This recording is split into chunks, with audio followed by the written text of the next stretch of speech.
All right, here we are. Welcome back to WDL Radio. This is our 35th episode overall, but our first episode of the summer 2020 season. We are super excited to be back, and by we, I mean myself, Human Bones, my fellow host, Alt Stab, and the man himself, WDL Commissioner Ralphus. It's good to see you guys. Great to be here, as always. Good to be back. It is. And, we are in the midst of our very first 10-team season, which means we kicked off summer 2020 with 5 electrifying games, all featuring really strong teams led by impressive captains. Before we jump ahead into the season opener, I want to talk about the Week 1 map, which is EDCTF Map 4, Ralphus's Magical Ice Forts. And who better to field our first question than the author of that map? So, Ralph, what was your thought process when deciding to pick one of the most well-known maps as the first map of the season? What were you hoping to have teams achieve?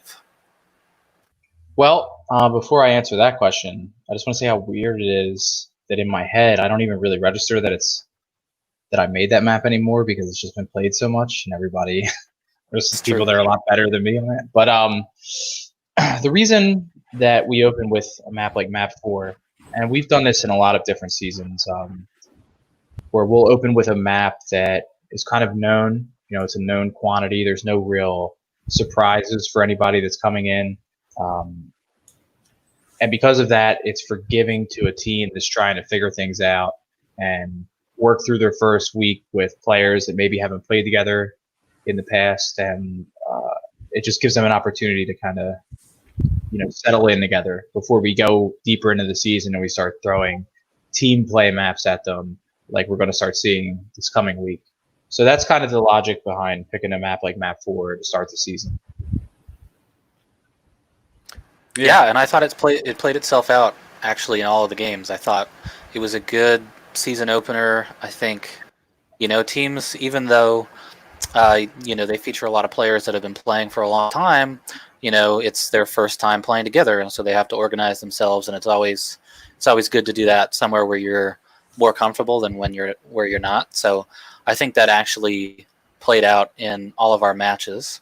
If we want to jump into the first match of the week, the season opener, that was Steel Ball Runners versus the Superchargers. And let me throw up some stats here. Let's see if this will work for me. Down at the bottom. Oh, look at that! We got some of the stats. Yep. So I just tried to put together some of the most important stats. So starting with touches, SBR had 105 down at the bottom, 5.71% cap percentage.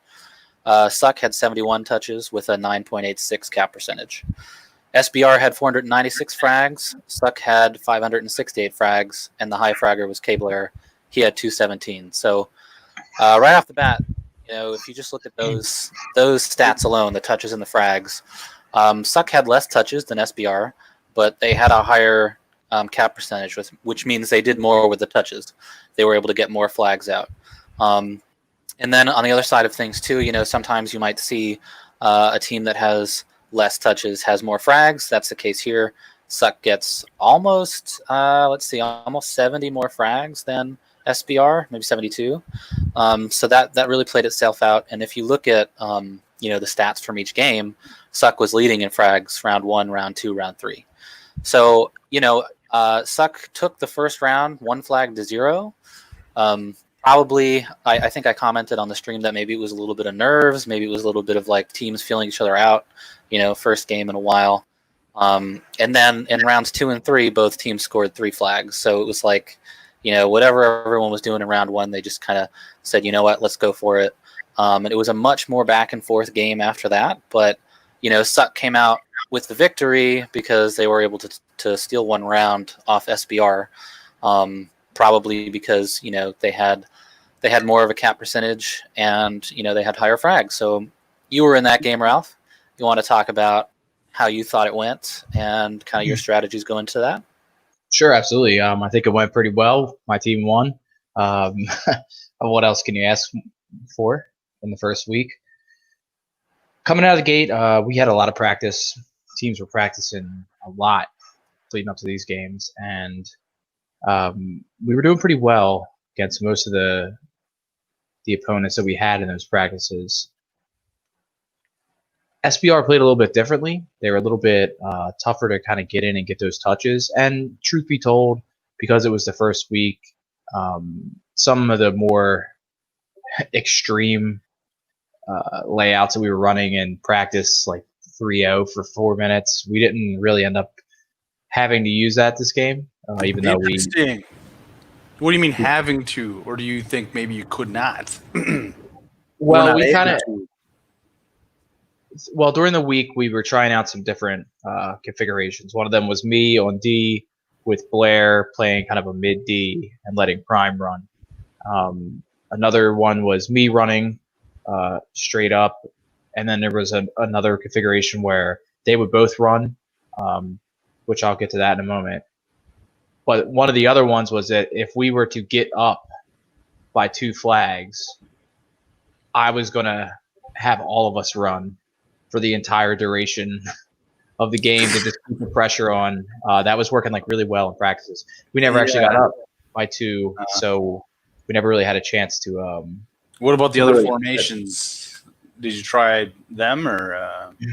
Yeah, so we actually ended up playing most of the other formations throughout the game. If you were watching the game at the time, you'll see that sometimes I was running, sometimes Prime was running, sometimes Blair was running. We were all swapping on D. It was kind of keeping us all fresh.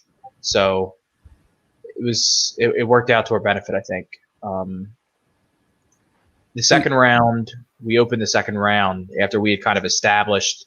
We ran the entire first round with just me as the runner. I was fortunate enough to get one out. We won that round. The second round, we opened up with.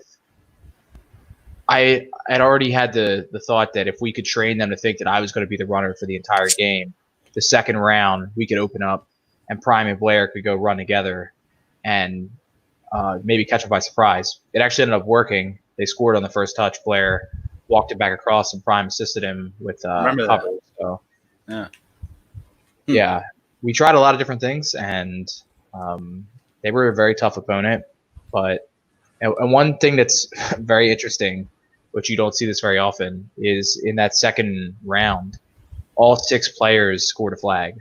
There were 6 scores, and each player got 1 score. So wow, yeah, kind of. I didn't realize that. Yeah, that's kind of cool. But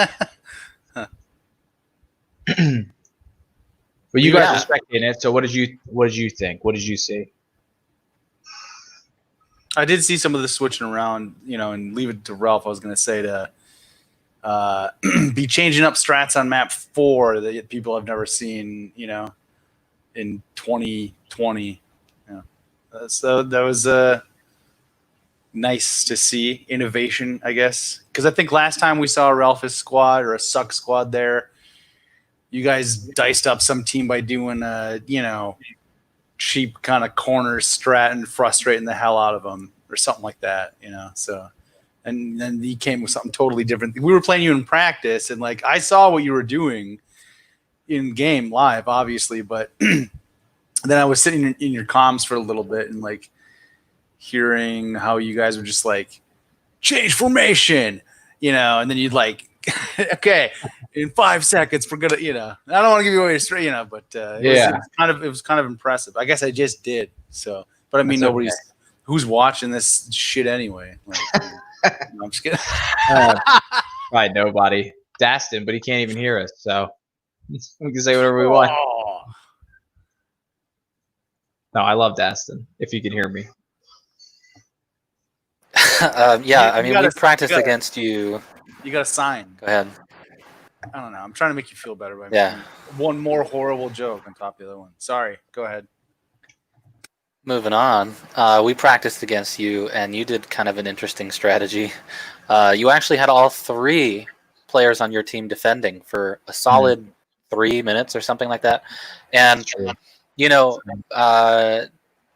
my team was Dragon was well, what are they doing? Why are they all defending? And I'm because they're trying to draw us out. They're trying to poke and prod and annoy, and then take advantage of the fact that we're well, I'm not going to sit here and just. But I tried really hard not to fall for it.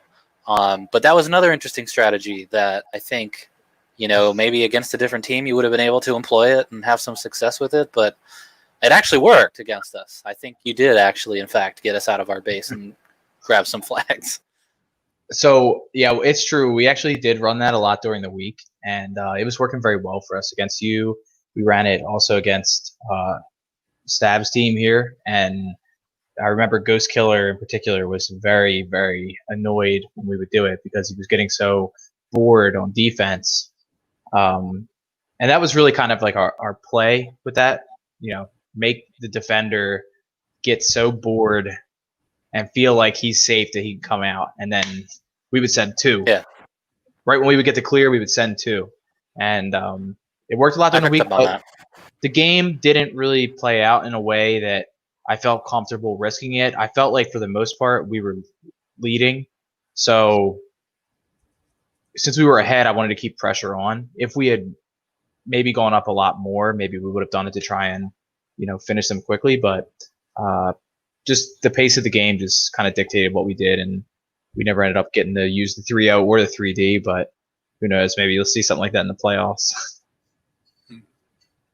Maybe, and then, talk a little bit about SBR too, because like we mentioned during the draft and during the stream, Zakin and Caution are a really good combination, and then you throw in Legion. It seems like they had, they kind of had a feeling out round one where they were trying to figure out, what worked best for them, and then they seemed to figure it out, at least to the point where they could tie it up both in round 2 and 3.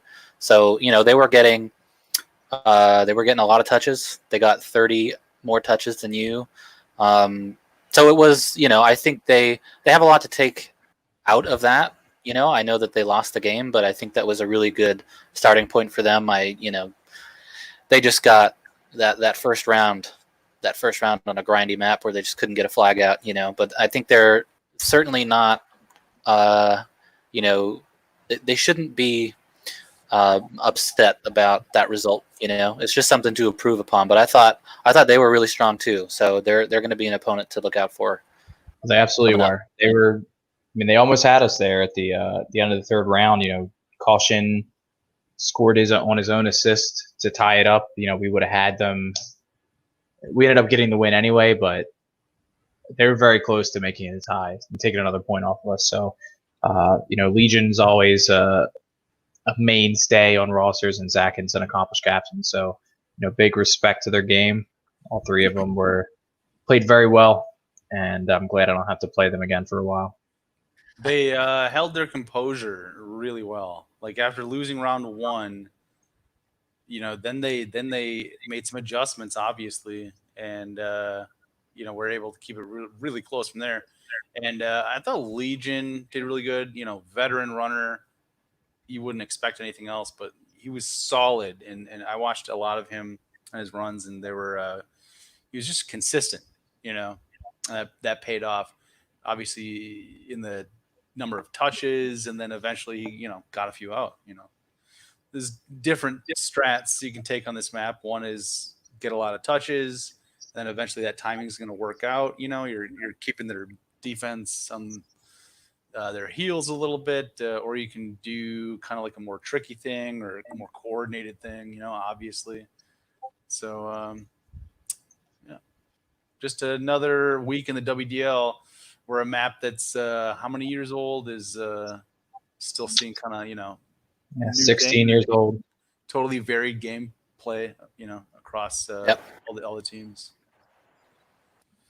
All right, so our second game of the season was the Giant Pea Shooters versus Sexual Panthers, which obviously we played in. Let's throw up the stats here. I'm gonna let that scroll through again, but basically, the touches were pretty even. We had GPS with 66 touches. Their cap percentage was 4.55. SXP had 77 touches, so only 11 more. Their cap percentage was 9.09%. So again, another situation where on a tight grindy map, one team's able to get a little bit more flags out with their touches. The high scorer in this game was Dragon. He had 5 captures. For frags, GPS had 348. SXP had 392. So, about 40 frag difference. I say that's bordering on even. And then the high fragger was Human Bones 145. Probably because I played all 3 rounds. You actually GPS played 2 different lineups, so you used all 4 of your players. You started off with yourself, Zanero, and Ghost Killer, and then you subbed Denzoa in the second round. You want to talk about your approach to map 4 with your team? Yeah, sure. I mean, we tried a lot of different lineups in practice, and we were just like not meshing well with whatever we tried. So I don't know. And then that day, Denzoa and Zen and I got like a practice or 2 in, I think, and they went well. And it was like, okay, well, everything else has gone terribly. I'm not gonna lie. I don't know why. I don't know. This first week is just been was crappy for us in practice, and then that one went okay, and so then we decided, all right, this is kind of on the fly, and schedules kind of played into this. We didn't get too much practice, unfortunately, and we're gonna try to remedy that going forward, of course. But then when we got in the game, like right before it started, I was like, all right, backup plan. If we get blown out in the first round, this is what we're gonna do. And I don't think we got blown out, but it wasn't working, obviously. So then we came back in round 2 with I think Ghost Killer subbed out for Denzoa, and then Denzoa was mid, and Zen was D. And we got up 2-0, and I think we were feeling pretty good about that lineup. And I think we would have possibly won. I think we could have won it. But I made a mistake in the very end of the game where I took a flag out to mid, and you guys had our flag. And I just couldn't make up my mind. Am I going to drop it down? I had like 1 health. And Denzoa kept saying like, no, go. But it's like, you guys had our flag. And I didn't want to make that cross into our base with 1 health because like 1 straight pellet gets you, and then you're done. And like right as I decided, like, fuck this, I'm going to the base. Somebody got me. Ended up not going in the sewer. You guys returned it, scored because it was just like the timing was horrible. And then you scored again, and then again. And there you go. So. But we were definitely on to something, I think. Second round, so we got So we'll see what happens going forward. Yeah, I agree. I think you definitely made some improvements in the second round. Leading up to the game, we kind of tried I was using all 4 players on my team. I was playing defense. I had Dragon kind of do that bottom defense mid run thing, and Toby and Shadowstalker were running, and that was working okay, but there were games where we just couldn't get any flags out. So just kind of on a whim, maybe more after an argument, I don't know, Dragon switched to running, and I switched Toby and Stalker to mid, and then it just kind of it clicked, and everything kind of worked out well. Dragon was able to get a lot more touches, and so when we started round 1, we were feeling pretty good. And of course, I knew, because most teams do this, you guys reacted to how we were playing, and you made huge adjustments in round 2. You had 2 people running, and because we were playing kind of offensively, I got caught in the base with 2 guys alone. I couldn't kill one of them, so then when they killed me, someone grabbed the flag, the other guy killed me. Anyway, it was, guy gets out with the flag. And then it's like, all right. And I had better chemistry, in the base, working on you than we did in round 1, where you definitely just neutralized whatever we had going. Yeah. Yeah, you guys were able to get by me actually twice. The second time it happened, I think I couldn't get the return the second time. I just couldn't. It was a standoff. I couldn't get the return. You guys got the flag, and so then we're down, 2-0, which we weren't down at all in round 1, and so we just kept the same lineup for a little bit, see if it was going to work out. Probably around the 3-minute mark, I just said, okay, you guys both run, and I pushed up because I was sitting primarily back in by the flag room. I pushed up every time the base would clear, go out to the middle and start turreting down people from there, and I think that kind of increased our pressure on you guys. And then I think because of that, maybe you guys ran a little bit harder. I don't know. And so we were just able to get a couple flags out. And like you said, there was that one where you made that decision, and yeah, it just worked out in our favor. But it wasn't easy. It was a real pain in the ass, and I thought we were going to round 3. So, it's just one of those things that happens. But I thought it was a really good game, especially round 2. It was a nail biter. Round 2 was good. Yeah. Yeah, as a spectator, the game was solid. It was very clear that at the second round, it was also very clear that the first round, GPS, you guys sucked. You just weren't clicking. It just wasn't there. It was like another nightmare round of practice. It was like it started. Well, no, it started okay, right? Didn't we keep it grindy for a while, and then it just all fell apart for a few minutes? You guys were playing well as kind of like individuals, but it's a team. Just wasn't clicking at that point. Then when you guys switched your lineup in the second round to Zenero and Denzoa with you, who I've been affectionately referring to as Zenzoa, that Zenzoa lineup, for some reason, it just kind of created like a spark. It like opened up your running game, I feel like. For some reason, like you were just kind of more free to move around, it seemed, and it just seemed to work out pretty well. And I don't know if we'll see that again. I don't know what your plans are, but we'll see. It's totally you have 4. Yeah, totally. Gargantuan is a totally different map, so it's like we'll see what works. We're gonna try to find what works. Yeah, and you guys have, you have the benefit of having 4 legit starters, so.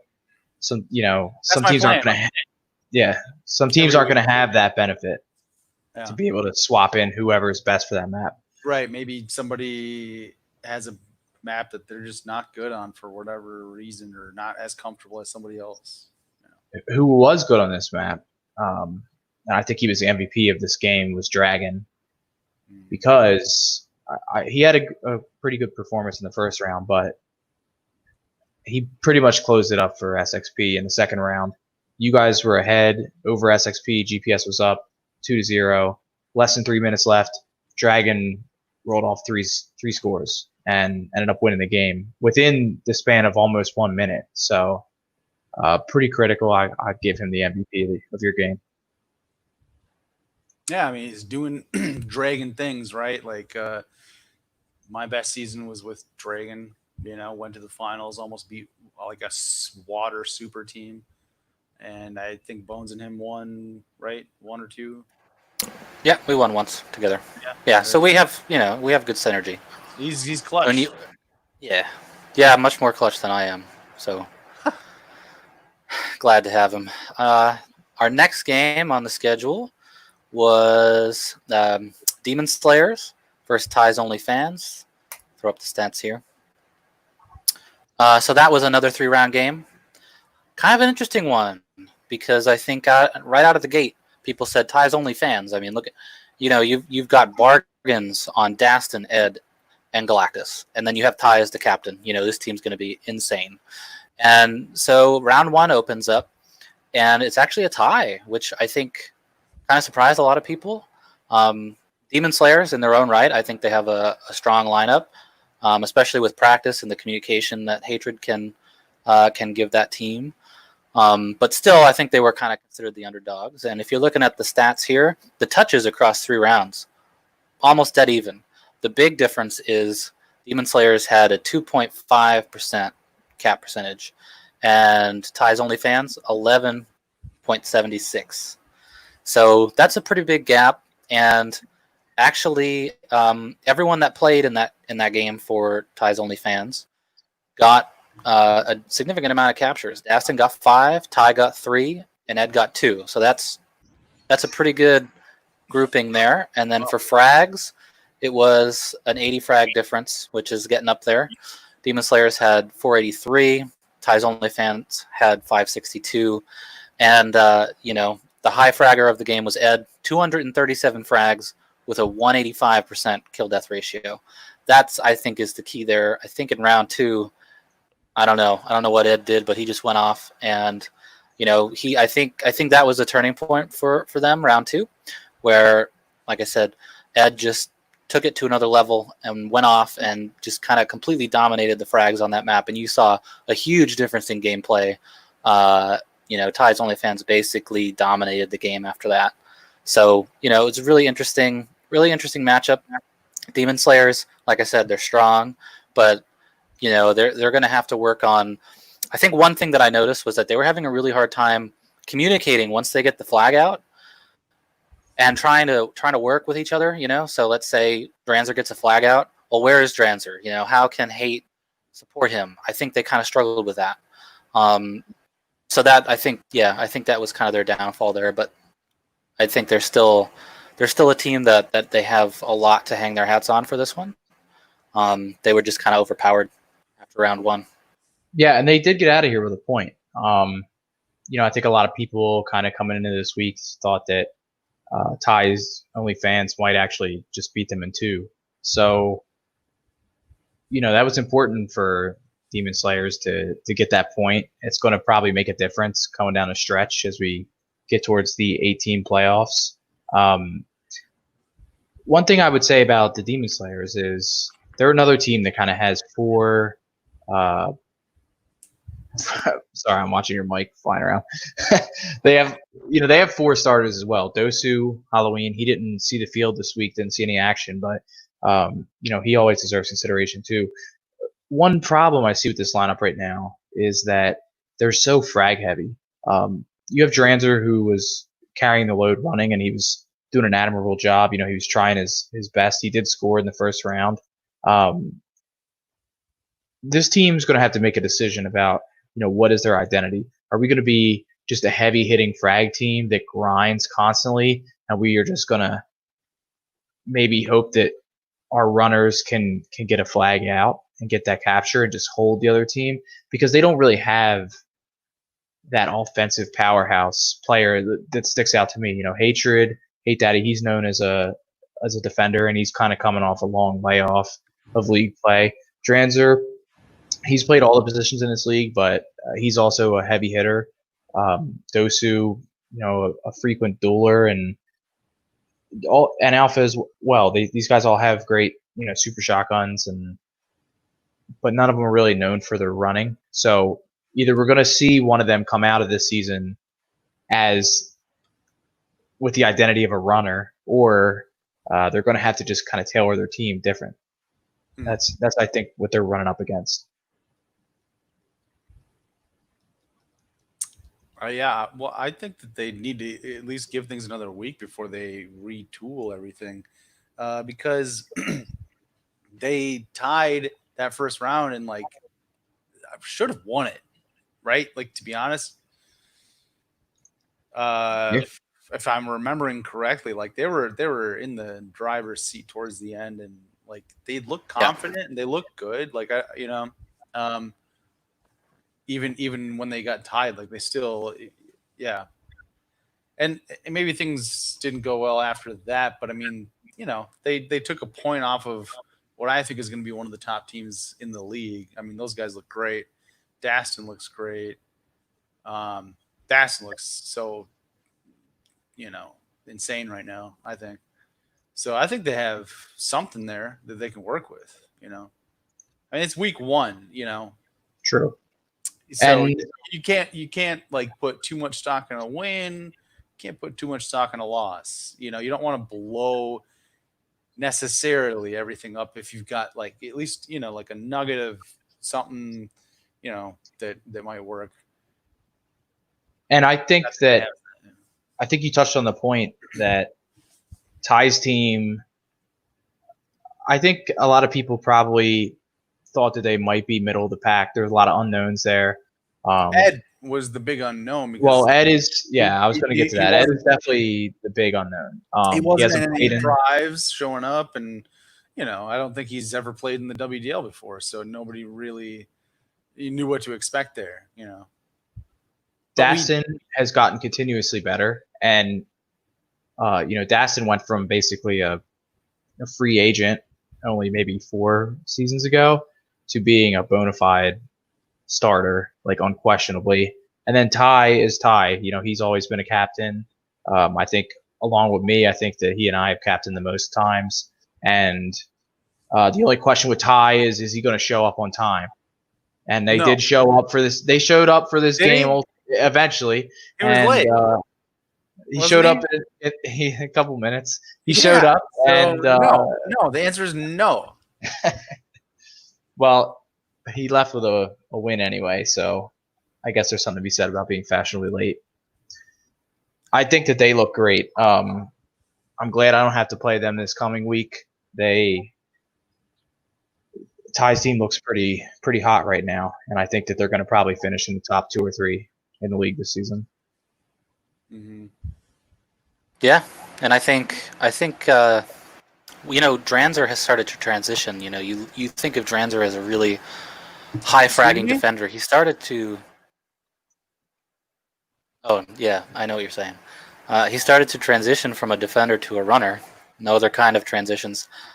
He really tries to run a lot in private games and in practice. So I think he's someone to look at as a main runner there for that team moving forward. Our next game, 4th game, Oblesk Blom versus Best Ever. Throw up stats. First of all, what the hell kind of name is? Say it again. Oblesk Blom. So I actually got an answer from Infer on this one. It is the name of an album of a band that from like the 80s. Some album that came out in the 80s. I don't know. He likes it. Okay, giant pea shooters. Anyway, so BQ and BST. This one was a really quick game. I think it clocked in at under 9 minutes. So going through the stats here, BQ, they had 27 touches with a 7.41 cap percentage. BST had 41 touches with a whopping 24.39% cap percentage, which is insane.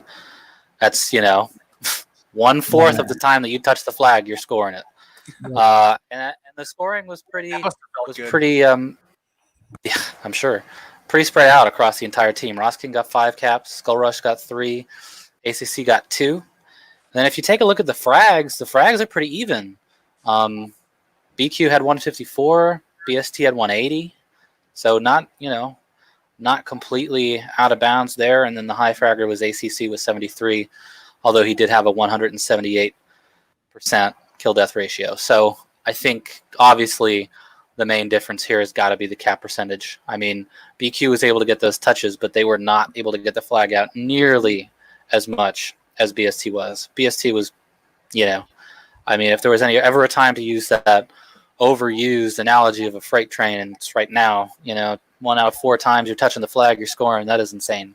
And it was a really quick match. So, I think BQ has the makings of a really good team. I know they just threw Stark in. Stark is a veteran to the league. So, if they get a full week of practice with Stark, you got Stark, Infer, the rest of that team, they're going to be able to, improve upon this week 1. And BST, once again, Ross King has been, every season he captains, he's been finishing near the top, if not the top of the league. And it looks like, that trend continues. So really strong match from them. So we'll have to see how BQ adjusts to this game. Yeah, this is a little different than the DS versus I forget game. Ty's only fan. TUF, yeah. Because I don't know that you saw this. They didn't take a round. They didn't get that. They didn't have any real moments where they looked like the better team, but they do still have the excuse that they, in this case, I think went up against one of the other teams that I think is probably going to end up definitely in the playoffs, if not, one of the top teams, probably one of the top teams. I'm thinking they look good. So there's that, and there's the fact that they lost Shift, who had to drop out of the league for scheduling reasons. And I know he was a big part of their plans. And didn't they lose one other player? That's it for now. We'll see where this week takes us, I suppose. Sorry. Okay. that's big enough. One of your picks, your first 2 picks, right? I think. Yep. Yeah, he was a big part of their plans. And then your week 1 is against a Rosking team with ACC who looks incredible. So I wouldn't freak out about it. No, I think that it was an unfortunate series of events. And Stark I'm not is sure an that amazing pickup to be able to throw in, and he will de-rust. And let me tell you, the dude has rust. There's no way he doesn't have rust. He didn't practice with us at all leading up to this, and I don't think he's been even in the Doom scene for a couple of years at all. I have a message in the live chat from Stark to you. Let's go. It says, "Talk shit, get hit, Big Rick. I'm coming for you." All right. Good. Okay, that's what I like to hear. All right. Yeah, I think. Yeah. To your point, they ran into a lot of different issues this week. First off, Infer is a rookie captain, experienced player, a reigning champ. He won with Rosking last season. When you become the captain, it actually things change a little bit, and I'm sure you could speak to that, Stab, because all of a sudden, all of a sudden you have to make these personnel decisions. Everyone's kind of looking to you to come up with, how are we going to lay this team out? Who's going to do what? Some people are going to be thinking I want to get my touches.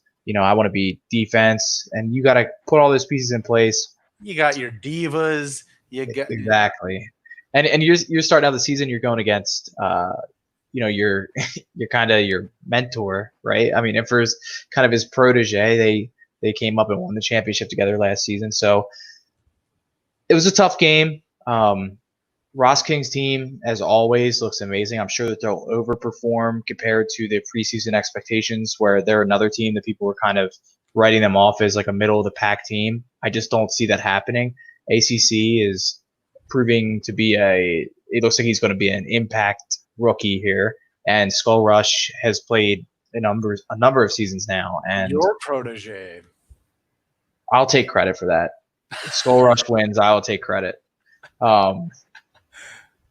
Great players on that team, and great players on Infer's team as well. Stark obviously has a long history. Infer has a long history in the league. This is just his first time captaining. I'm sure that he's going to be able to right this ship, especially now that he knows kind of what he has to work with here. Cartel, to me, still a little bit of an unknown because I haven't seen him a lot. He's also a rookie around here. And wait, no, isn't he? No, he played a season with Rosking, and he was really good. All right. Well, just totally strike everything I said. I just don't really recall it. I don't recall him as an impact player. I'm not saying that he can't be. I'm not saying that he's not. But what I was going to say is that in this game, if you look at these frags, I mean, he had almost 70 frags on his team. He was pulling a lot of weight, and he had a very tough, a tough task ahead of him. He was fighting off some of the best runners and one of the best captains in the league to ever play. So I think Cartel did pretty good this week watching the game back. I rewatched this game last night, and it went quickly. I'm sure it hurt their pride, but if they dust themselves off, I think that all three of those players can get up and make things work. And also their fourth on their team is Desparrow. We don't know what his situation is right now. He's kind of spotty in availability, but he's another player that is a starter in this league. So they have options.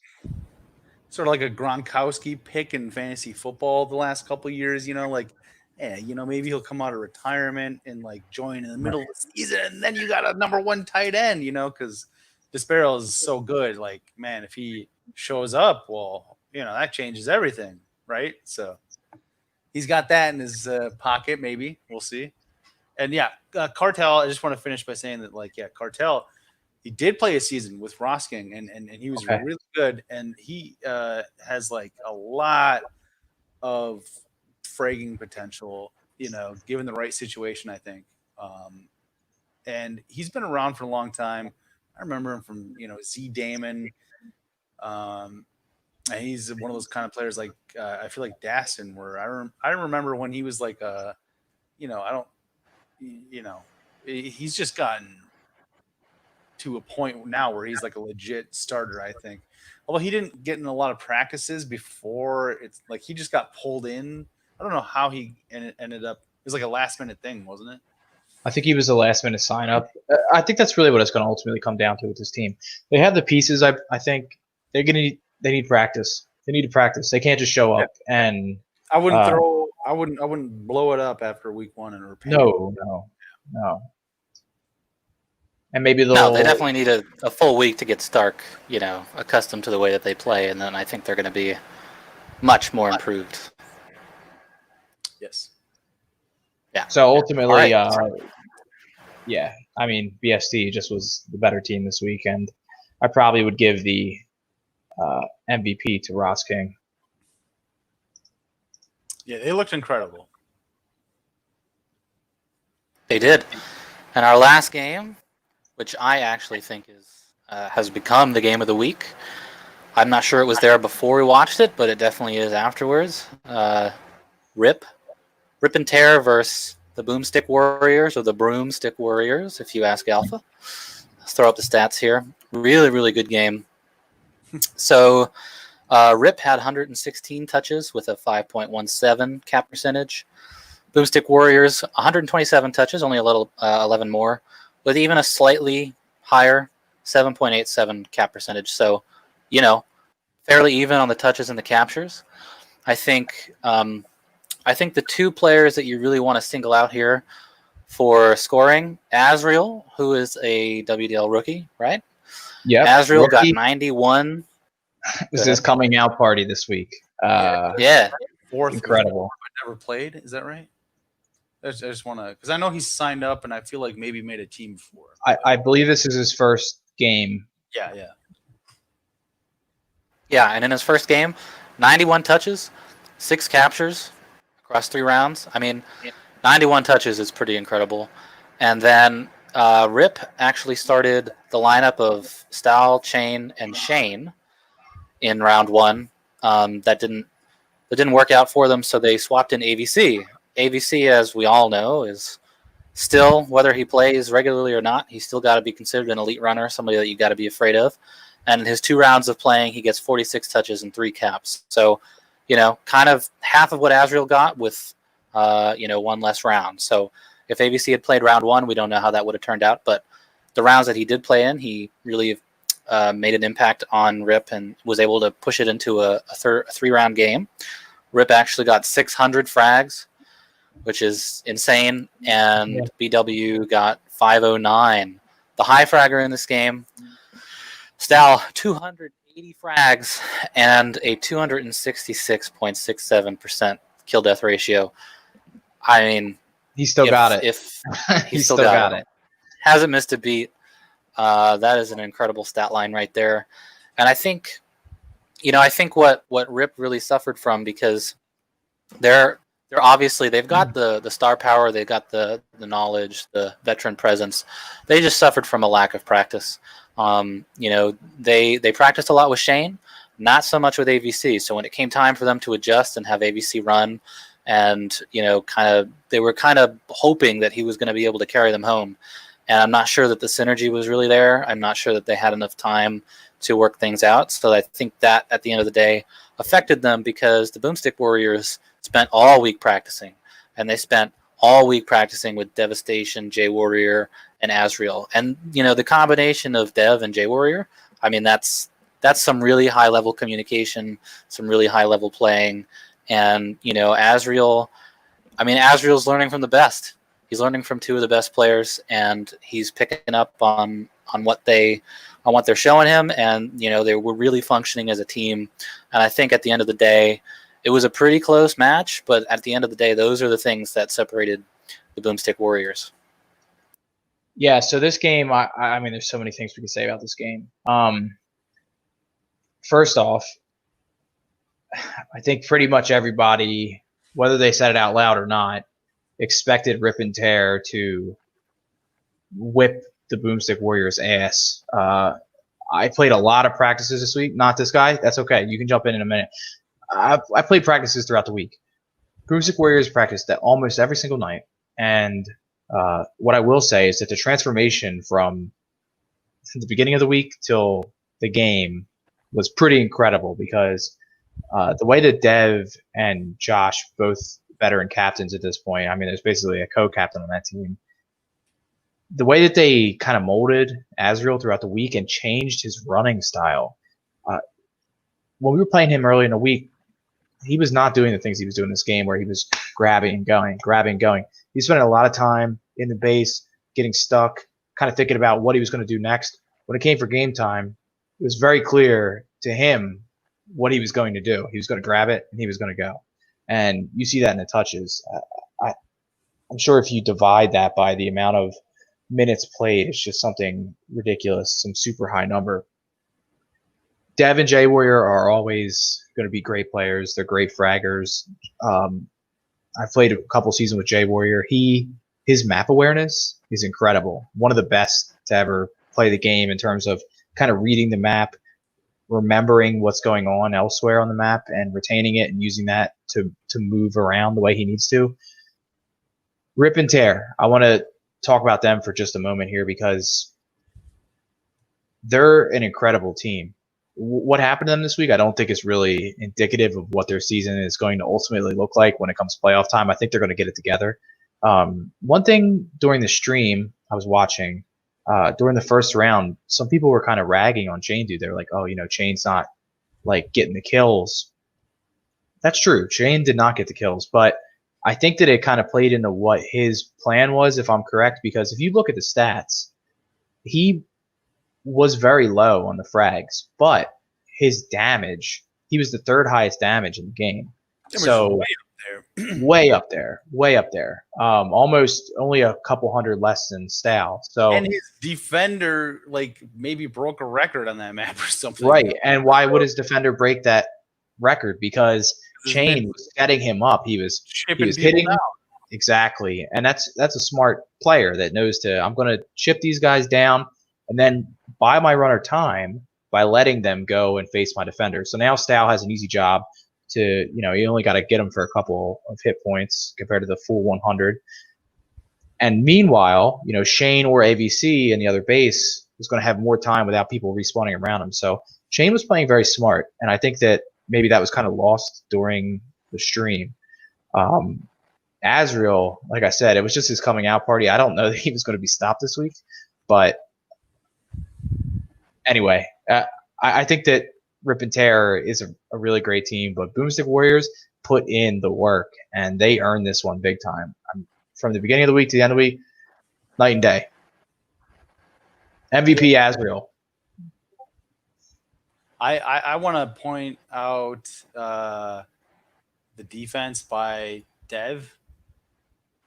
He was really holding D down in impressive fashion, like kind of classic Devastation fashion. And I thought Shane was doing a lot of good stuff. And he actually ended up with an 82% KD ratio in that one round. And, still ended up with 27 touches and, got one cap. ABC got 2 in 2 rounds on 46 touches, which is, less than Shane was getting per round. So I don't know. I think that Dev was really, and J Warrior had something going. And then along with the MVP, like you said, Azrael, kind of finding himself a new level, on game day. I think I want to put, I would put more of the spotlight on that team.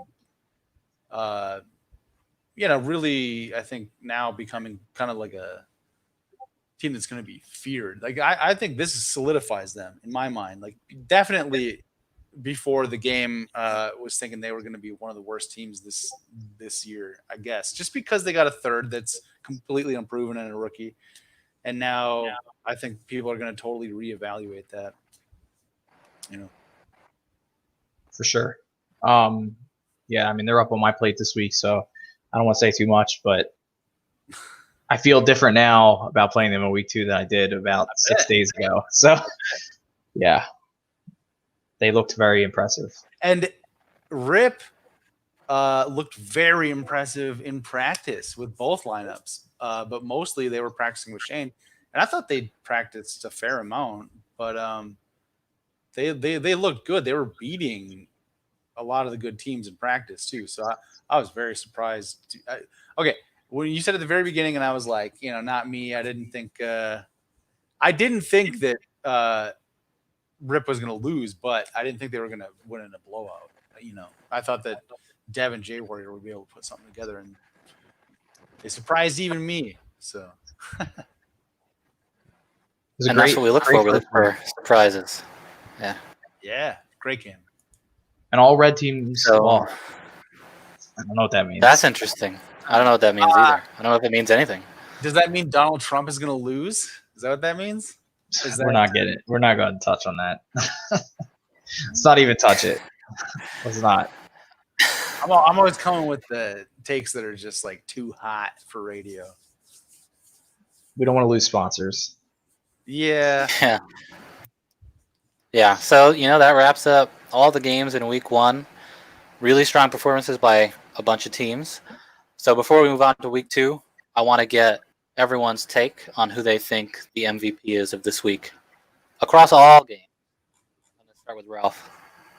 I'm going to have to give it to the rookie phenom who came out blowing it up. It's got to be Azriel.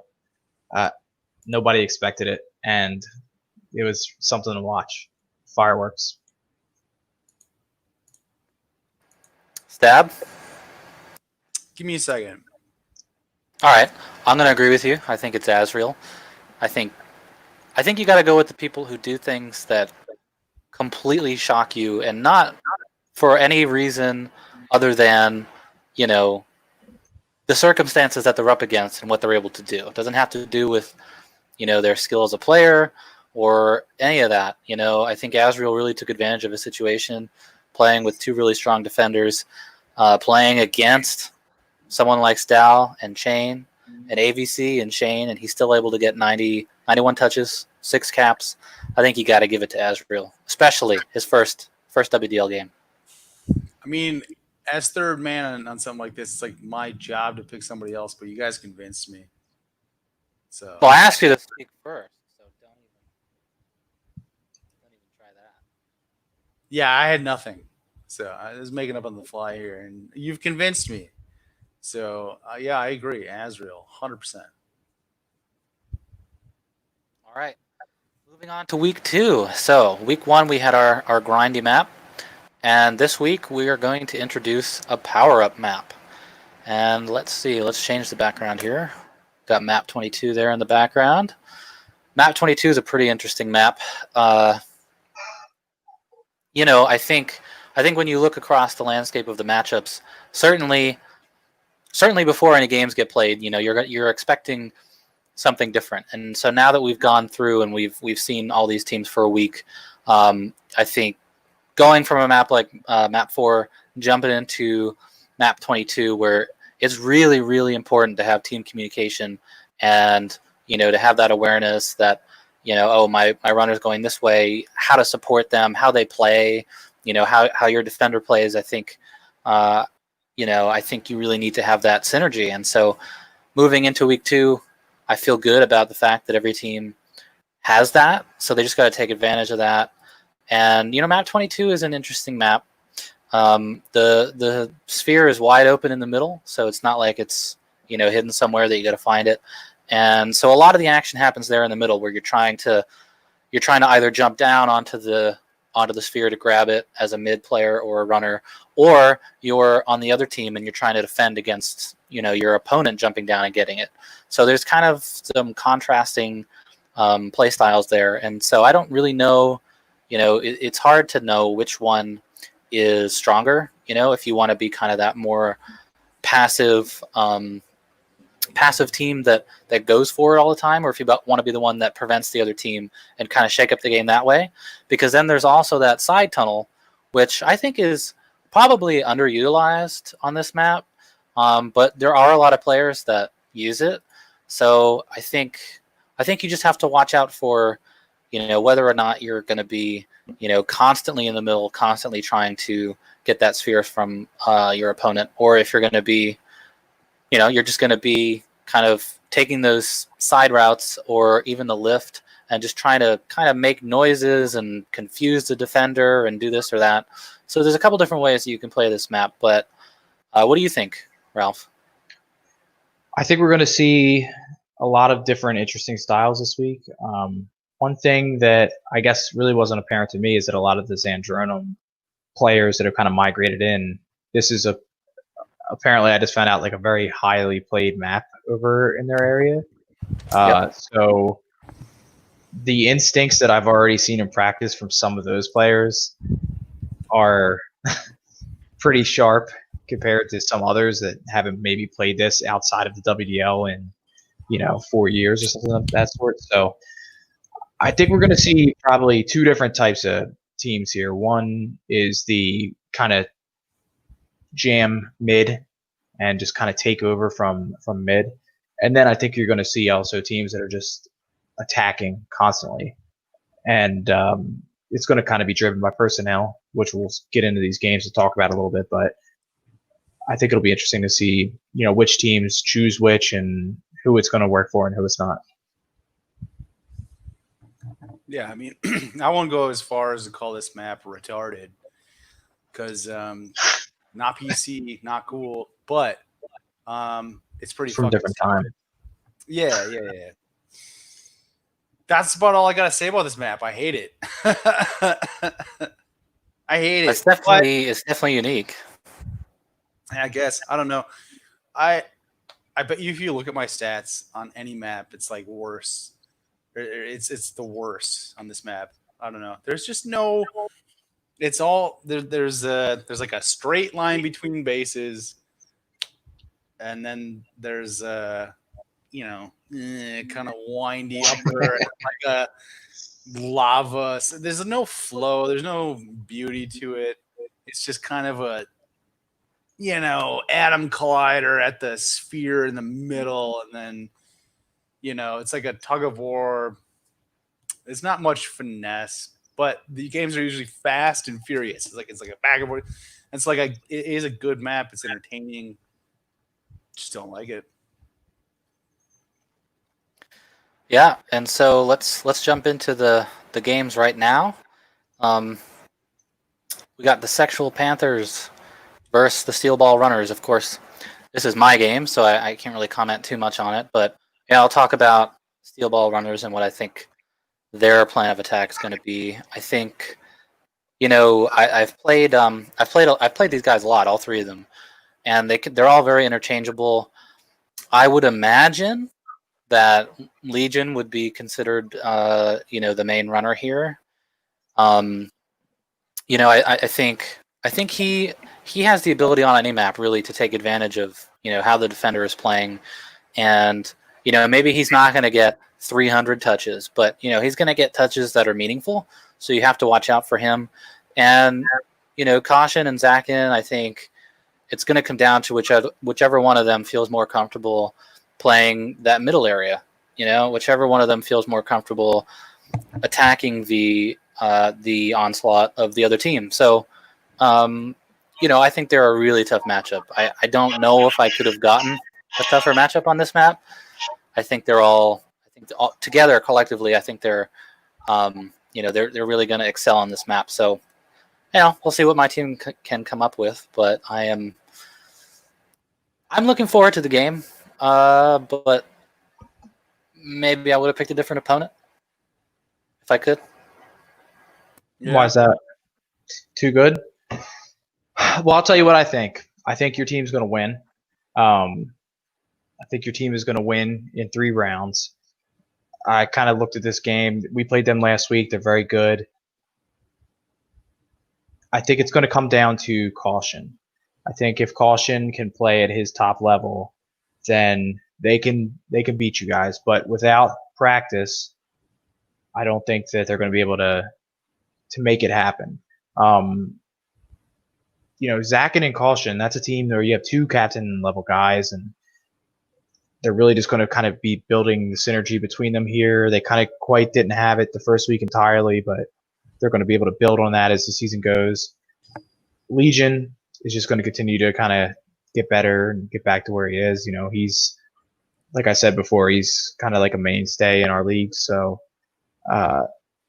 they picked up Fran from free agency. Could this be the WDL debut of Fran this week? I don't think so, but could be, possibly. Your team, I mean, on the other hand, you have Bones, Human Bones and Dragon, two great players that are game changing, result altering players. Toby, it remains to be seen, what kind of contribution he's going to be able to bring here. I think he's kind of the unknown, or Shadow Stalker as well. Another great player. We don't know who you're going to play this week. We don't expect you to necessarily tell us right now, but kind of just depends, who gets set up. I think both teams are capable of winning this map. It's no secret how you guys are, all kind of play. So it's just going to come down to execution. I agree with what you said about what did you say? Bones is a result-changing player. You can turn a W into two L's. Could happen this week. I've done that to you a number of times. I've turned your W's into a couple yellow. Yeah. I think it's going to be a close one. I really do. It could go either way, but I think SXP edges them out. I think okay. My take, I'm just going to keep it short and sweet because we have 10 teams. And holy crap, how is radio ever going to be short now? But basically, I think that as long as SXP doesn't celebrate too early, they're going to be good. I think that's going to be the key for them. I mean, as you know, I don't celebrate anything. So celebrating too early is not me. That's someone else in here. Sometimes you should celebrate a little early, otherwise morale on your team can drop. So maybe the people I'm playing with just don't have what it takes to close it out. I mean, well, maybe you shouldn't be such a lame stick in the mud. Maybe you'd win more games. You know what? We don't have time to talk about that. Right, we don't. We got to keep moving. So that's going to be a good game. I'm looking forward to it. Next up, we've got Ty's OnlyFans and Rip and Tear. I think this is going to be game of the week. And I think that because you have mentioned that you played against Ty's OnlyFans, Ralph, and they looked incredible on that map. We talked about Rip and Tear and how, they didn't live up necessarily to their expectations. Not that they played bad, but I think they're really going to be hungry to become, the team that they want to be, the team that they should be. And I think they're going to put in a lot of practice. They're going to put in a lot of work to become that team. And they're just going to, this is going to make this the game of the week. I think it's, I think because of the map and the fact that it's become so common, like you mentioned on Zandronum, in all the leagues over there, I think Ty's OnlyFans has a little bit of an edge on them. But at the same time, Style, Chain, Shane, AVC, these are all guys who have been put into the situation before where they, they've got to play this map. They got to play a map that, that they, where am I going with this? They have to adapt to the fact that, okay, maybe someone else on the other team, maybe they're a little bit more coordinated than we are. Maybe they have a little bit more experience here. Okay, well then how do we adapt to that? And I think, you can't pick a team that's going to be able to do that better than Rip and Tear. So, I think it's going to be a great game. If I had to choose, I would choose Ty's team in 3. But, if Rip can really get things ripping, and they can get AVC into some games, and that's going to be a tough one to call. So, but for now, I'm going to go with Ty's team based on what I saw in week 1. Interesting. I feel free to jump in. I feel like I want to go with Ty's team as well, but I think they might win it in 2. I don't know. And I say that knowing that I feel like both of these teams are going to end up in the playoffs and probably doing well. But I mean, you look at week one and where the two teams are, and one, I mean, they look like locked and loaded, ready to go, and the other one is still trying to find themselves. So it's like and like you said, it's on a map that Xandro players are more comfortable with. Not an ideal situation to run into these guys. Maybe a top team in the league. I think so. So I think that Rip's got their work cut out for them for sure, and they're going to need practice, and they're going to need to figure out a strat that works for them. But they can do it. I mean, obviously, they have the talent. For sure. I mean, yeah, you're right. The talent's there. Not only is the talent there, but it's a team of very highly competitive players that just have like a fire to win. I've already seen the whole team just trying to practice constantly this week, and even back to Sunday. So they want to win, and I think that at the end of this season, once we get to the playoffs, I think Rip will be in the playoffs, and I think that they're going to probably make a deep run. They're going to be primed to do that, poised for a championship run. I don't think that starts this week. As a matter of fact, I think that they're going to get blown out. I think they're going to start this season 0-2, and I mean, they are a great team. Stal, Shane, Shane dude, that little mix of players, and then ABC. If ABC is able to start practicing with them, I think that could be a big change to their benefit. Even so, having played TOF, if Ty, Ed, and Daston show up and play this game, I think that Rip loses in 2. Block of the week. You think they're going to get blown out even if they play ABC? I think they get blown out. I don't think any team in the league. I don't think any team in the league would beat this team here. And I imagine that if Ty's OnlyFans makes the playoffs, after they destroy Rip this week, they're going to make this their home field. I was going to draft Shane. Shane was like on my list of people to draft. I don't know if you guys saw what he was doing in Prives leading up to this. I mean, everybody knows he's a good player, but like, yeah, I'm not convinced that the switch to ABC is like the fire that's going to ignite this team. I don't know. I don't think that the difference is large enough that it's going to change the outcome of this week. Listen, like, I live to eat crow, so Rip, make me eat it in next week's show by runner, winning. 1 or 2 seasons for sure. I just don't know if that's who he is right now. We'll see. We'll find out. I think that, and what I'm trying to say is that I think Shane has been playing really good. Not good enough this week. All right. There's no way. They're not winning. They're just not gonna. They're gonna try really hard. They're gonna put up a good performance, but they're not gonna be able to do it. I think they're not gonna try very hard, and they're gonna lose. Who's not gonna try very hard? I don't know, man. Rip's hungry. Sometimes they're hungry for it. You can starve for a while, still live. So I don't think they start eating until the next couple weeks. Minnesota Gophers coach, former Tim Brewster used to say, "Are you hungry or are you starving?" Well, we're gonna find out this week. Yeah, we're gonna leave you with that one. Next game, we got the Superchargers and the Boomstick Warriors. What do you say about these two teams? They both actually have the same amount of points, 3 points. They both won week 1 and the 3-round victories.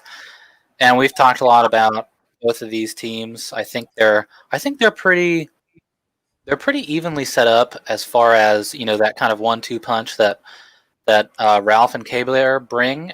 I think Ralph and K-Blair are obviously they've been playing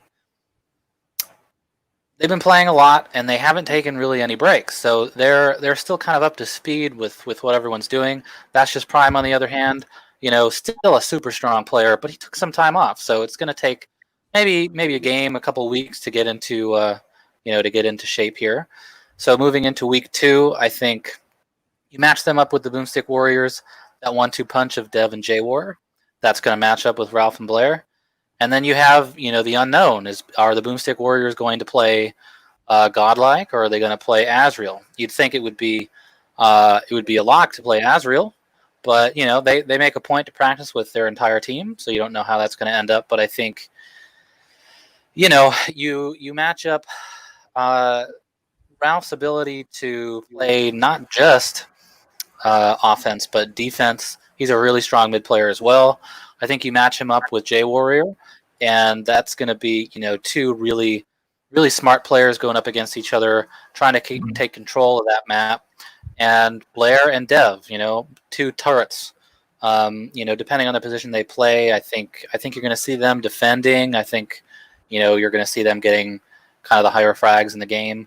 And so then that leaves Prime and Azrael, I think, are going to be the runners. So, I think it's like every match on this map. It's just going to come down to the communication between the mid and the runner in terms of who's going to pick up that sphere, because that sphere can be deadly if you're running, especially if you manage to get into the base, grab the flag, run out, and pick up the sphere on your way back to scoring.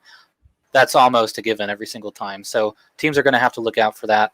I'm going to go with a tie here because I think both teams have this ability. I think they do really well when they're trying to react to what's happening to them. They can adjust on the fly. They can, they can play any position. They're all interchangeable. So it'll be interesting. It'll be interesting to see that kind of give and take. But I got to go with a tie. I mean, I think it's going to be too much for either team to overcome and pull out a victory. Well, you want to go, Stab? Yeah, sure. I hate this map, and it's so I don't know what to say about it. I don't know. I think if you don't say that before every game, people will forget. So make sure that you say you hate it. I hate this map. Okay. And I think I don't know. I don't know how to play runner on this map. So I'm. It's interesting, like, who's going to be better there, Azrael or Godlike? It might be Godlike. You might need a more frag heavy approach. Again, I don't know. I've only lost on this map 1 week and then another week, and it sucks. So I'm trying to figure it out like all the rest of you, and I don't know. I guess I feel like Ralph's team is going to have to do that a little more than them, maybe with J Warrior, who, like we all said, is basically a captain. He was just to chicken the captain. And so I think he's going to be able to just relay info and here's how we play this map, So I think Suck's going to have a tough time, but that's also playing into one of Ralph's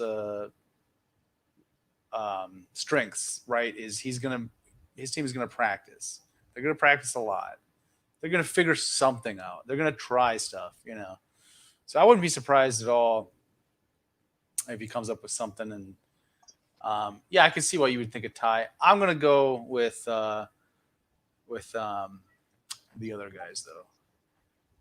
Who are we talking about here? Suck and Boomstick Warriors. Other guys, yes, Boomstick Warriors. I forget the names. Well, I appreciate all your candor, but I am going to predict that the Superchargers defeat the other guys, the Boomstick Warriors, in 2 rounds. Don't try and put us in a box. You're not going to be able to guess what we're going to do. Can't do it. Our team is too versatile. So that's all I'll say. I'll let our play on the field do the talking. I respect the hell out of Dev and that team. I've played a lot of seasons with J Warrior, so I would never underestimate him in a game. And we've seen what Azrael can do, and we know what Godlike can do from previous seasons. But I'm all in. Blair, Prime, Solar, all great teammates, all great players. We'll see you this Sunday night. All right. Moving on. Best ever versus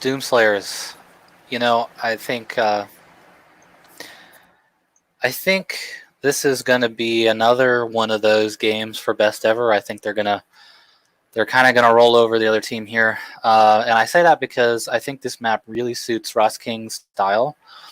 And the team that he selected is, it's kind of like every team that he selects is able to do this, but they all mold to his style, which is, I've never seen such a relentless offensive attack from someone or a group of players every single time you play a Ross King team.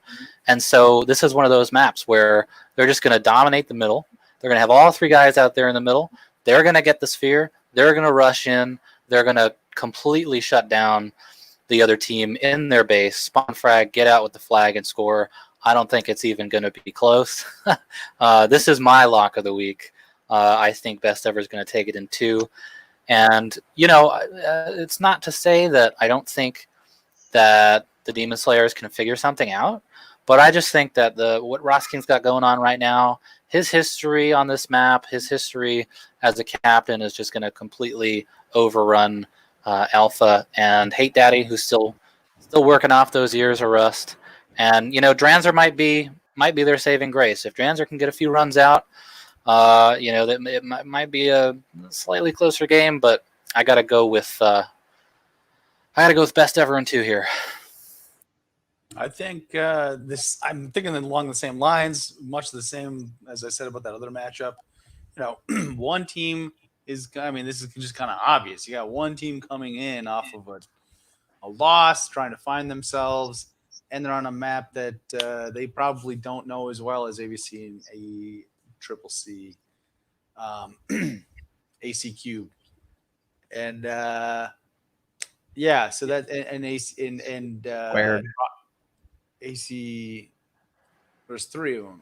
Two C's. Is it ACC? Oh yeah, you're right. Okay, my bad. But I think Ross King's team, like I said before, looks incredible. And so I wouldn't want to be facing them this week on a map that they're probably very comfortable playing, especially if I was coming off of a loss. So yeah, I definitely think they're the favorite. But these guys are Alpha's team is coming off of almost winning that first round off of ties only fans. So I think that we've seen, like I said before, they have something there. Dranzer is a great player.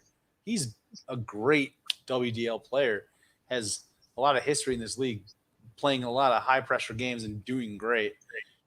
So they have the talent, and like you said, Hate Daddy's probably knocking off some rust. But again, he's been around practicing tons, and so they have the talent to do it. So I wouldn't be surprised if they take a game or something. I would be surprised if they win it. I'll say that.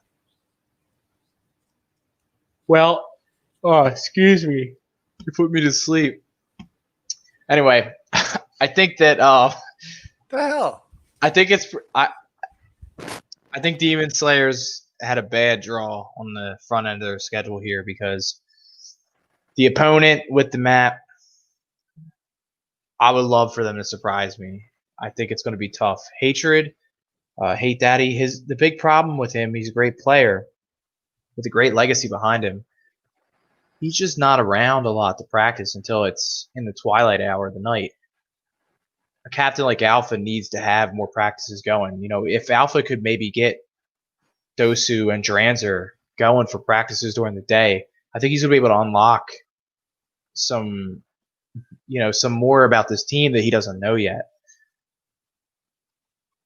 I just don't see a path for them to win this game. I would love to have a miracle here and see them pull something off, but I think the Best Ever probably takes this in 2 in a similar fashion to they did in week 1, and I think that Best Ever is going to easily move to 8 points.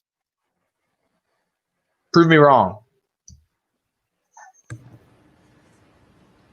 All right, last but not least, Oblesk Blom versus Giant Pea Shooters. This one, I think this one's kind of up in the air as well, and I'll give you a couple reasons why. The first being that I think Infer has a really intimate knowledge of this map He's played it quite a bit over the years, and with a full week of practice here with his new quote unquote new team, I think they're going to be in a much better position to make a good play out of this one. And also, Stab has spent the last 20 minutes or so completely hating on this map. And so that the minute anything goes wrong in this game, he's going to get pissed. And, getting angry about it, getting angry when you're playing, I mean, it works differently for people. I don't know. It might energize him. I've never played with him. I don't know. Or maybe he'll get mad and it'll just completely throw him off his game. We've seen that happen too. But I think that little bit of doubt starts to creep in where you're like, I don't know. I mean, depending on the situations, maybe Obelisk Blom has a good chance here. That being said, I still think that the Giant Pea Shooters have a better team. They have better organization. If they can avoid, hating this map until the end of the game, I think they're going to take this one in 3 rounds. But I think we're open for anything here. So I disagree with you a bit here on Stab. It's clear that he hates the map, but he's so used to getting his ass kicked that I don't think that's going to make a huge difference here. I think he's going to stay calm and collected. He's just used to it. Here's how it shakes out. Both teams have 0 points. So the only 2 teams in the league that have 0 points right now, which means that at the end of this week, there could possibly be just one team that has 0 points if one team loses in 2 rounds. Infer's team last week was not good. They were kind of getting things together, learning the roster, kind of putting it back together. They came up against a freight train, so to speak, and got run over. Now they got to get up and put themselves back together. If they practice, they have a shot. On the Giant Pea Shooters